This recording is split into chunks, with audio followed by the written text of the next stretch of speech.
The question is, we were talking earlier about scientific literacy and our approach towards science as a nation. In your opinion, and you serve on science advisory panels, Yeah. where do you think we need to go as a nation? What do we need to do to increase our scientific literacy? I'll answer two-pronged. One is, what do you do with your kids? And kids need to be able to explore freely. And if you look at most households, they're not designed for that. They're designed to have the kid not explore. The kid comes into your kitchen and pulls out the pots and pans and starts banging them. What's the first thing you do as a parent? Stop that, you're getting the dishes dirty. Yet these are experiments in acoustics. That's what that is. Okay? Whatever the kid is doing, if it has the chance of breaking something, you're going to tell them to not do it, without thinking that that's the consequence of an experiment that they are conducting. And every time the kid wants to do something, provided it doesn't kill them, it's an experiment. Let it run its course, even if it makes something messy. You agreed to have a kid in the first place? Fine, clean up after them. And when it open up...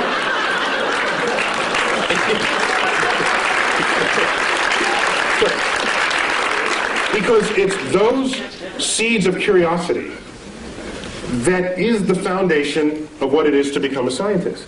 Now, I don't want everybody to be a scientist. That'd be a boring world. I want the poets, and I want the musicians, and we need that. And I don't have a... But I'm talking about promoting science literacy. And so the first step for the parent is to get out of the way. Allow the child to explore. They start playing in the mud. Don't do that in the mud. I just cleaned those pants. You're getting in the way of another experiment. They start plucking the petals off the flowers you just bought from the florist. And you say, stop that, I just paid $10 for the flowers? Had you let that continue, they'd find in the middle the stamen and the pistil, and they'd learn something about the flower. For $10. That's cheap. Derek Bok, one-time president of Harvard, once said, if you think education is expensive, try the cost of ignorance. And so that's got to start at home. In the schools, I don't have a problem with the fact memorizing, but don't equate that with what it is to be wise or what it is to be smart. Smart should be some combination of that, yes, but also, what is your lens on the world? How do you figure things out? And you promote that by stimulating curiosity. And I don't see enough stimulating curiosity in this world. This is a famous school right here. I saw the banner in the opening corridors. So you probably don't have that problem here, all right? But the whole world is not educated in this building. So a lot of change would need to happen in that regard. Now getting back to policy.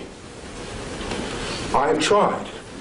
You do a simple Google, like YouTube and Tyson, my name, but put Neil so you don't get Mike. All right? Dining on someone's ear.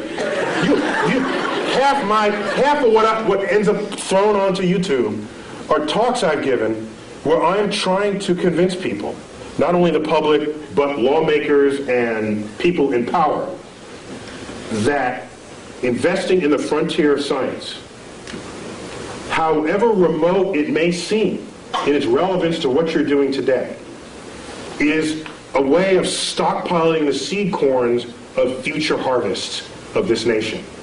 And those seed corns, what they do is, whether or not you know it today, advancing a frontier, history has shown, has advanced a culture ever since the Industrial Revolution got underway.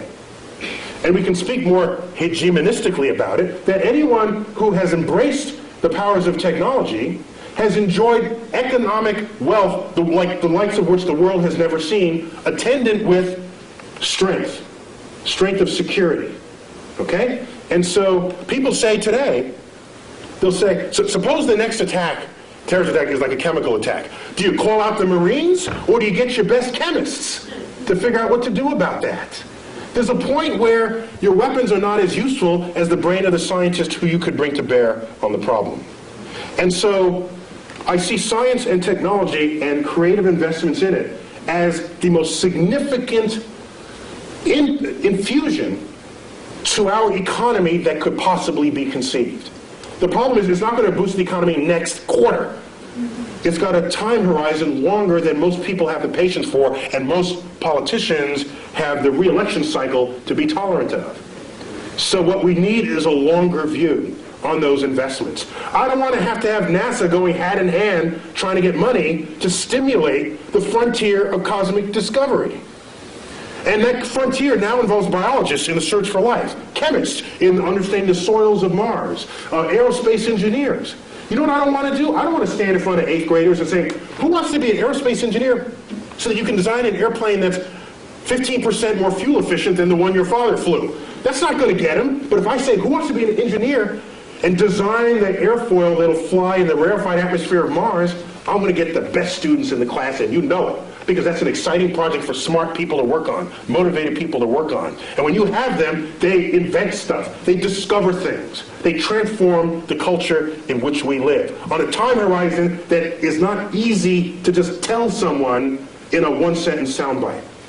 And what I want is a level of science and cultural literacy that will allow the public to be able to think beyond the election cycle, to think for themselves and say, this is a good investment.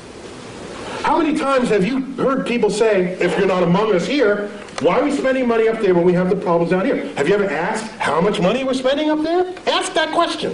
You know what the answer is? I've asked people, how much money do you think we're spending? Here's your tax dollar. How much do you think? 10%? 15%? Those are the kinds of answers I get.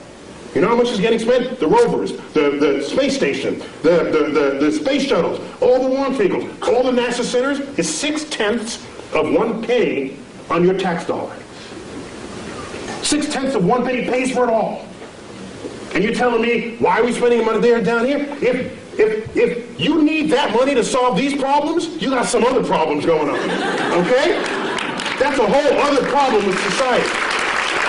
So, I'm sorry, I'm getting off. So my point is, I think the greatest, the greatest need is to be able to have the foresight necessary to make investments on the frontier of science, even if at the time you make those investments, you cannot figure out how that might make you rich tomorrow. Michael Faraday, in the 1840s, was the first one to pass a wire through a magnetic field. And it made a little meter tick it moved a meter. He hooked up to it. Now this guy, you do this and this happens. That's kind of cool. If you're nerdy, to a nerd, that's a cool thing, right? You do this and this happens. And so what was happening is, it induced a current through the wire. He showed his colleagues. It looked like just kind of a curiosity, a toy. Showed it to Parliament. They say, why, is this what we're funding? We're funding this toy? And this may be apocryphal, but it is said of Faraday, in response to this inquiry, said this, because they asked, well, what value is this to the British Empire and to the king? He said, I don't know what value it is today, but I know one day you're going to tax it.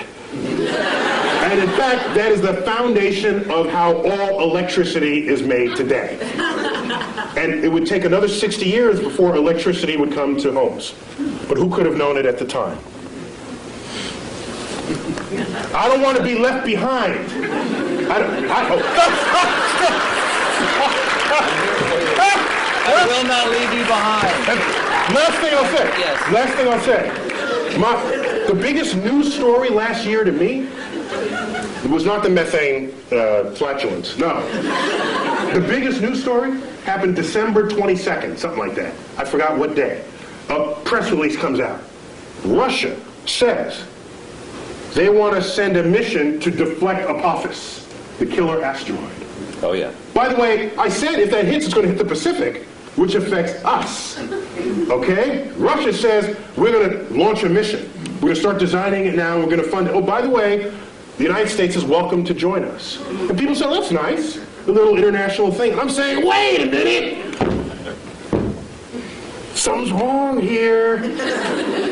Aren't we the ones who are supposed to be starting missions and then invite other people to join us? Isn't that how it's been? So that was a sign, one of many, that our significance and meaning on the world stage is fading. And it's fading fast. And it's not a cliff. It's just a fade. And the day will come where the rest of the world just makes their own decisions about the future of their own space exploration and technologies. And we're sitting back saying, hi, fellas, can we join along? Neil, we already proved we can deflect asteroids in the movie Armageddon. Yes. So there's our fantasy. We don't do it in real, we do it on the silver screen, and we're happy about that. Maybe we got to fix that disconnect.